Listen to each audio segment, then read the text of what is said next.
Yeah, it's in relation to what is far too common an incident and far too common a report to Abbotsford Police, specifically where someone is contacted by a fraudster pretending to be associated to the Canada Revenue Agency and hoping to extort or extract money from a victim.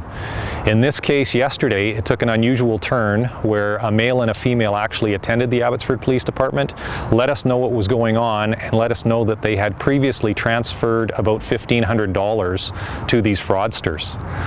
It ended up with our investigators actually speaking to these fraudsters via telephone. The audacity of these people was incredible. They were actually asking us to assist them with the fraud, actually demanding that we assist them with the fraud, and when we refused to do so and identified ourselves as Abbotsford police officers, they demanded our badge numbers, they wanted to talk to our supervisors, and then threatened recourse of action against us. In fact, at one point they told us to stand by the fax machine while they faxed us their credentials.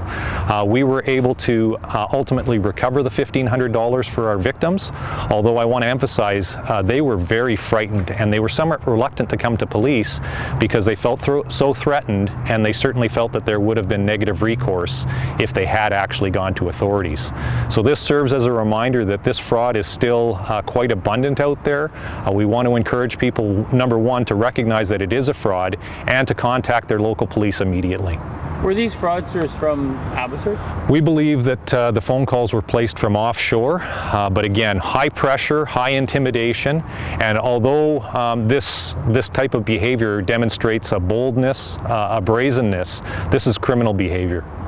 And have you ever run across fraudsters being that brazen with you, with actual police? Yeah, I can't think of a circumstance where we end up in a dialogue with the fraudsters and then it ends up being a bit of a standoff where they are calling us out and suggesting that if we don't do what they say, there's going to be repercussions for the police. Normally, once we identify ourselves as police officers to the fraudsters via telephone, we get a dial tone.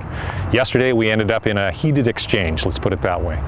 And what happens to the fraudsters now? Yeah, so that investigation is still ongoing. We do have telephone numbers that correspond to them. And of course, because there was a cash transfer, we'll be able to trace that to a certain extent as well. But I want to emphasize that we believe that these individuals are operating from offshore. And once that money is transferred, we believe it's moved quickly to another account and then subsequently out of country.